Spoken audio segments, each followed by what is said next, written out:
सुप्रिया जी, सवाल एक आपसे भी है। एक पुरानी कहावत है कि कहीं का ईंट कहीं का रोड़ा, भानुमति ने कुनबा जोड़ा। अब ये जो कुनबा जोड़ा है ये जुट पाएगा? क्योंकि जुटने से पहले ही दिल्ली में आपका बिखरता हुआ नजर आ रहा है। चुप कर बे कुत्ते। सबसे पहले तो मैं कुछ बातों का जवाब देना चाहती हूं। यहां पर युवा बैठे हुए हैं। जब इंडिया नाम बोला जाता है तो आपको क्या जहन में आता है? वो तिरंगा जहन में आता है, भारत माता जहन में आती है, 140 करोड़ लोग जहन में आते हैं, IIT जहन में आता है, IIM जहन में आता है, एम्स जहन में आता है, इसरो जहन में आता है। इनको क्या जहन में आता है इंडिया के नाम पर?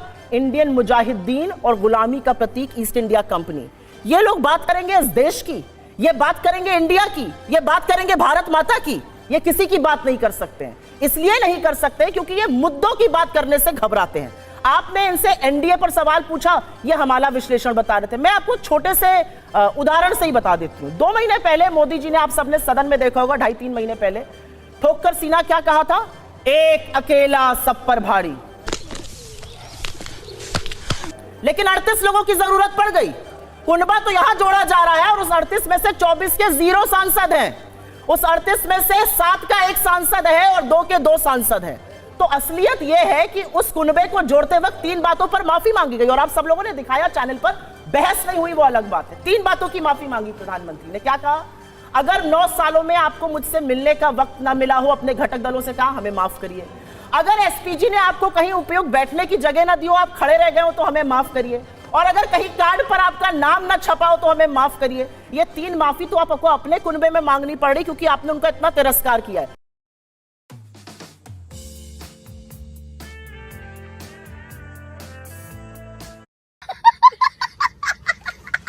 हमारी बातें मत कीजिए। मैं 30 सेकंड में एक बात कहना चाहती हूं। ये पहुंच गए इंडिया पर, ये पहुंच गए शाश्वत काल पर। 1947 में यह देश आजाद हुआ था। यहां एक सुई नहीं बनती थी। यहां का लिटरेसी रेट 18% था और लाइफ एक्सपेक्टेंसी 32 साल थी। नेहरू की यह दूरदर्शिता थी। आज का दिन महत्वपूर्ण है। आज के दिन IIT खड़गपुर का उद्घाटन हुआ था। IIT, IIM, एम्स, इसरो जैसी संस्थाएं बनाई। और आपको एक बात और बता दूं, 1 मिनट, अब मैं सवाल पूछ लूं। एक बात और बता दूं, हमारे IIT और एम्स बनने के बाद 30 साल तक एशिया में ऐसे कोई मैनेजमेंट इंस्टीट्यूट्स नहीं बने थे। यह दूरदर्शिता थी, उसकी बुनियाद पर यह देश खड़ा है। लेकिन ये उसको नकारेंगे। आप तो 1 मिनट, आप इस देश को इस कगार पर ले आए कि 80 करोड़ लोगों को आज फ्री का राशन देना पड़ रहा है, तो नहीं तो उनकी मौत हो जाए, और उसको आप अपना अचीवमेंट। सवाल अब मैं पूछूं। शाबाश बेटा, बहुत बढ़िया। केंद्र के शासित जम्मू कश्मीर में आज डीजीपी ने क्या बयान दिया है? डीजीपी का कहना है कि आतंकवाद से ज्यादा बड़ी समस्या आज की तारीख में ड्रग्स है। वहां पर हर 12वें मिनट पर जम्मू कश्मीर में एक ड्रग एडिक्ट अस्पताल के ओपीडी में आता है। यह हाल इन्होंने इस देश का कर दिया है। इन्होंने इस देश का यह हाल कर दिया है कि सुप्रीम कोर्ट ऑफ इंडिया, और ये मैं सुर्खियां अखबार की दिखा रही हूं, सुप्रीम कोर्ट ऑफ इंडिया केंद्र की सरकार से और गुजरात सरकार से पूछता है कि बिल्किस बानो के अपराधियों को आपने कैसे, चलिए आपके सवाल का जवाब देश बना दिया इन्होंने। कौन है ये लोग? कहां से आते हैं? आप कहते कहते बड़ी सारी बातें कह गए। इस हफ्ते, इनफैक्ट लास्ट हफ्ते जब पार्लियामेंट चल रहा था, CAG नाम की संस्था का आपने नाम सुना होगा, कंट्रोलर एंड ऑडिटर जनरल, सरकार के सारे खर्चे की निगरानी करती है, नियंत्रण करती है, उसका ऑडिट करती है। उस संस्था ने 1 नहीं 2 नहीं 7 घोटालों का पर्दाफाश किया है मोदी सरकार में। ये कहते हैं रिपोर्ट ही गलत है। रिपोर्ट हमारे घर में थोड़ी लिखी गई है, रिपोर्ट भारत के सदन के पटल पे रखी गई है। करिए वहां पर डिस्प्यूट। घोटाला है भारतमाला प्रोजेक्ट में। द्वारका का एक्सप्रेसवे, ये सुनिएगा, बड़ी इंटरेस्टिंग बात है। द्वारका का एक्सप्रेसवे बन रहा था, 18 करोड़ प्रति किलोमीटर पे बनना था। बना कितने पे आपको पता है? 250 करोड़ प्रति किलोमीटर पे। 1 मिनट, आप बातें बता रही हैं, वो 2 किलोमीटर में मंगलयान पहुंच गया, उतने में हमने 2 किलोमीटर। 1 मिनट रुक जाइए, कुछ आ चुका है, सबको पता है। अरे उन लोगों को भी पता करने दीजिए। जनता जागरूक है। जली ना, तेरी भी जली ना। देश की जनता जागरूक है, पर आप मेरा सवाल का जवाब नहीं दे रहे। मुझे दिक्कत इतनी है कि आप मेरे सवाल, हम 2 ही लोग हैं, सवाल पर आओ। आ तो जाइए भाई। जिस CAG का नाम सुन के 2014 के पहले मिर्गी के दौरे आने लगते थे टेलीविजन एंकर्स को, पेपर फेंक फेंक के शोज होते थे, आज उस पर चर्चा ही नहीं हो रही है। सुई पटक सन्नाटा है। बताइए तो सही कि जितने में मंगलयान पहुंच गया उतने में 2 किलोमीटर सड़क आपने बनाई। आपका जवाब ले टिकट लगाइए उस सड़क पर। बिल्कुल आपके सवाल का जवाब ले लूंगा। आपने मुझसे मेरे गठबंधन के बारे में पूछा और वो सवाल जरूरी है। मुझे ऐसा लगता है कि हम एक थान के कटे लोग नहीं है। हमारे आपसी मतभेद जरूर हो सकते हैं, लेकिन हमारा एक विजन है और वो विजन क्या है कि हम सब इस देश के संविधान में यकीन रखते हैं और उसी से एक प्रश्न निकलता है। हमारा मानना है कि संविधान हर हाल में सर्वोपरि है। Prime ministers economic advisory council के चीफ हैं विवेक देबरॉय। उन्होंने एक लेख लिखा 15 अगस्त को और कहा 77वें स्वाधीनता दिवस पर कि भारत के संविधान को बदल देना चाहिए। यह कहां से बात आ रही है? मोदी जी के बहुत निकट माने जाते हैं, उनके आर्थिक सलाहकारों की सूची में सबसे आगे हैं, अध्यक्ष है prime minister economic advisory council के। क्या यह सरकार संविधान बदलने की कोशिश कर रही है? और अगर नहीं कर रही है तो खंडन करे, क्योंकि हम वो लोग हैं जो एक साथ खड़े हैं संविधान के लिए। हमारे आपसी मतभेद जरूर होंगे। कई राज्य ऐसे हैं जहां पर कोई पार्टी बड़ी है, वहां पर हम बैक सीट लेंगे। कई राज्य ऐसे हैं जहां पर हम बड़े हैं, दूसरी पार्टी बैक सीट लेगी। मैं आपके ही सवाल का जवाब दे रही हूं। आम आदमी पार्टी से आपकी बातचीत हो पाएगी? हमारे मतलब बाप को मत सिखा, चल। यही स्थिति आपको बंगाल में भी देखने को मिल रही है, जहां सीपीएम और ममता कुछ ऐसी ही स्थिति और इससे ज्यादा जूतम बाजार तो एनडीए में चल रहा है। चाचा भतीजे में चिराग पासवान को ले आए, चाचा जी नाराज है, कह रहे हैं किसी की औकात है मुझे हाजीपुर से ना लड़ने दे। विरोधाभासों से भरे हुए हैं।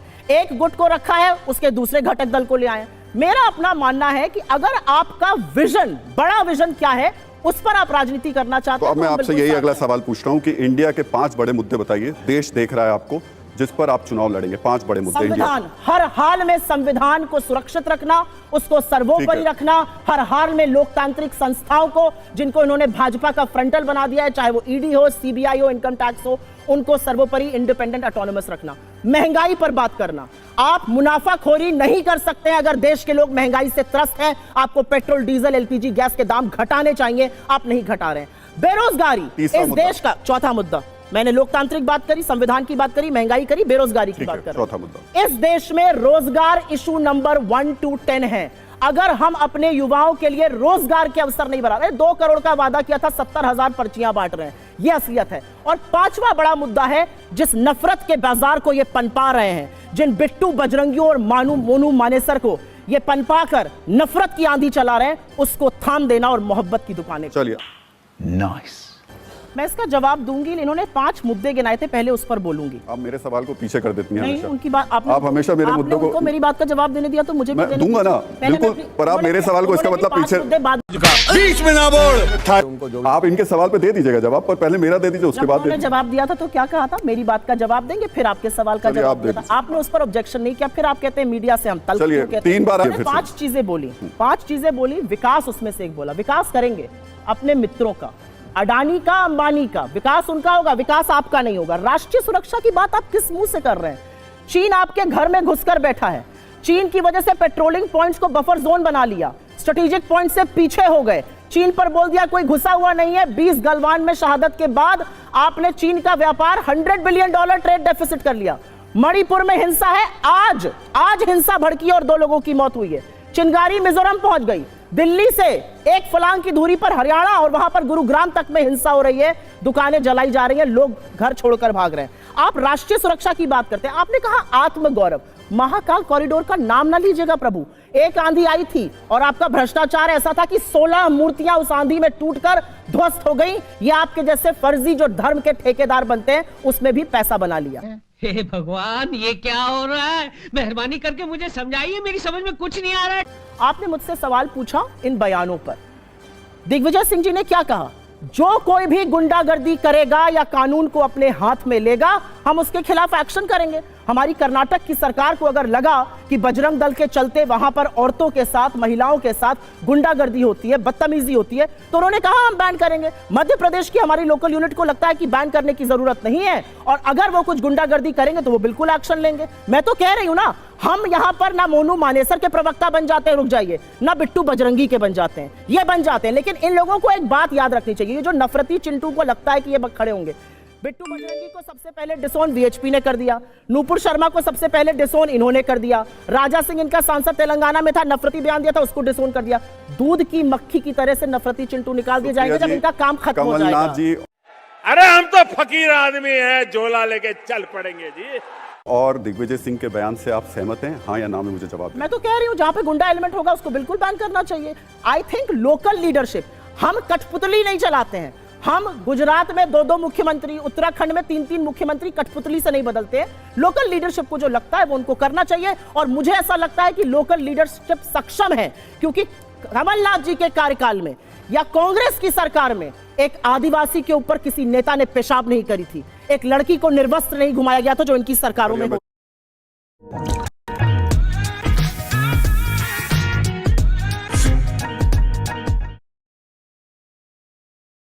Spot your train in real time. Get live train running status on Ixigo even without internet. जवाब ले लूं? आप बोल। इसके बाद इनका आप जवाब भी दे दीजिए। सवाल ये है कि आप बार बार चीन का जिक्र कर रही हैं। राहुल गांधी इसी वजह से, राहुल गांधी, मैं आता हूं आपके पास। राहुल गांधी इसी वजह से पेंगोंग में है। राहुल गांधी इसी वजह से पेंगोंग में है आजकल, ताकि चीन के मुद्दे को और बड़ा बनाया जा सके। तो तुमको क्यों तकलीफ है? मुझे लगता है राहुल गांधी ने एक भारत जोड़ो यात्रा करी है। 4000 किलोमीटर कन्याकुमारी से कश्मीर तक पैदल चले हैं इस देश को जोड़े रखने के लिए। अजनबियों को गले लगाया है, लोगों के आंसू पोंछे हैं। महिलाओं का सशक्तिकरण देखने को मिला जब वो उनके साथ बेखौफ होकर चल रही थी। वो मैकेनिक से मिलते हैं, वो ट्रक ड्राइवर से मिलते हैं, वो स्टूडेंट से मिलते हैं। इनके राज में, ये रामेश्वर जी हैं, सब्जी बेचते हैं, आप सबने इनका वीडियो देखा होगा। इनके राज में रामेश्वर जी की भरी आंखें कहती हैं हमारी गुजर नहीं हो रही। राहुल जी उनसे मिलते हैं और उनके दिल में खुशी आती है। क्यों? क्योंकि कोई गरीबों की बात सुनने के लिए नहीं है। मैं एक बात इनसे पूछना चाहती हूं, आजकल बड़ा हॉट टॉपिक है, आप लोग भी इस पर दिखा रहे थे, मैं देख रही थी थोड़ी देर पहले। एक अन अकेडमी नाम की संस्था है, वो पढ़ाती है, वहां के एक टीचर हैं, उन्होंने शायद बच्चों से कह दिया कि पढ़े लिखे को वोट देना। पढ़े लिखे को वोट देने की बात करी थी, किसी का नाम तो लिया नहीं था।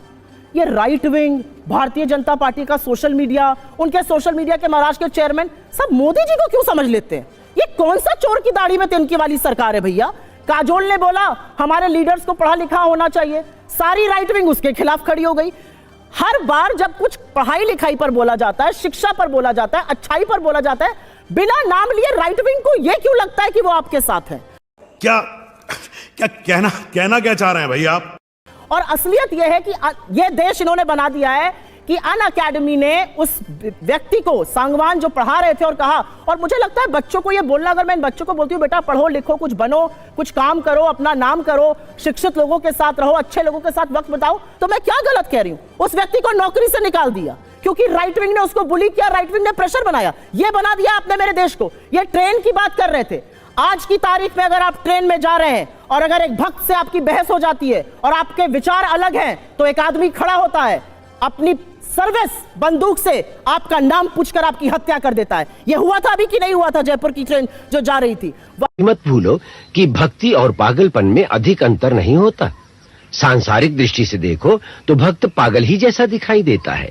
यह चंगा है कि जम्मू कश्मीर का डीजीपी आपसे चीख चीख कर कह रहा है कि ड्रग्स की समस्या वहां पहुंच गई है। यह चंगा है कि पढ़ने लिखने की बात करने वालों को आप बर्खास्त करा देते। क्या बना दिया आपने इस देश को? और आप बात करते हैं आत्मगौरव की। इस देश को 40 साल पीछे ले जाने का काम आपने किया है, उसके अलावा आपका कोई नो अदर अचीवमेंट है। यह असलियत है। आप दिखाएंगे, आप ये करेंगे, आप वो करेंगे, ये करेंगे, वो करेंगे। पढ़े लिखे तो आप भी हैं, पढ़ी लिखी मैं तो ये कह रहा हूं, अपने बच्चों को भी पढ़ाने की बात करते हैं। जब हम कहते हैं कि बेटा कुछ पढ़ लिख के बन जाओ, तो जब कहते हैं ना अगर नहीं पढ़ोगे तो ठीक नहीं बनेगा, आपको उसमें मोदी जी क्यों नजर आते हैं?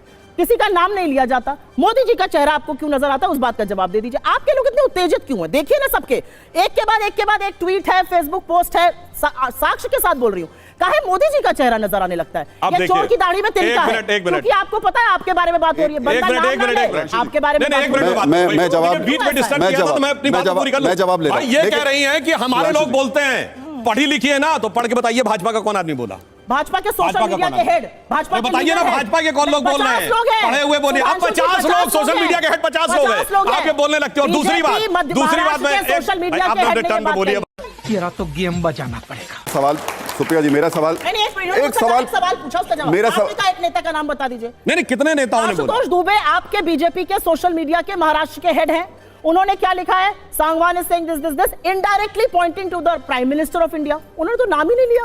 आपकी चोर की दाढ़ी में तिनका क्यों है? क्यों आपके लोग ट्रेंड करा रहे हैं कि शटडाउन? ये क्यों करा रहे हैं? मोदी जी का कोई नाम नहीं लेता है ना, है कि संविधान में उनके शैक्षणिक, नहीं एक मिनट, उनके शैक्षणिक योग्यता क्या है? मैं एक मिनट, मेरा मानना है, मुझे बोलने दीजिए, सवाल पूछ लिया आपने, अब मेरा जवाब सुनिए। मेरा मानना है कि हमारा संविधान एक अंगूठा छाप व्यक्ति को भी प्रधानमंत्री बनने की अनुमति देता है। मुझे इसमें कोई आपत्ति नहीं है। मुझे क्रेडिट नहीं चाहिए। कोई कहता है बड़े झूठे होते हैं राजनेता, आजकल लोग बहुत झूठ बोल रहे हैं, अपने ऊपर क्यों ले लेते हैं? कोई कहता है जुमलों की बारिश होने वाली है आज, आप अपने ऊपर, मैंने एक दिन लिख दिया जुमलों की बारिश होने वाली है, आप मोदी जी को ऐसा क्यों? मैंने तो मोदी जी का नाम ही नहीं लिया था, मैं तो किसी शर्मा जी की बात कर रही थी। हर चीज अपने ऊपर ले लेते हैं क्योंकि चोर की दाढ़ी में तिनका है। मेरा मत है इस देश का संविधान सर्वोपरि है, मुझे कोई आपत्ति नहीं है, मुझे कोई आपत्ति नहीं है। मुझे ऐसा लगता है कि हार्वर्ड एजुकेटेड और अंगूठा छाप व्यक्ति इस संविधान को एक दिखता है, जिस संविधान को ये बदलना चाहते हैं इनके लोग बदलने पर लेट संविधान बदलने की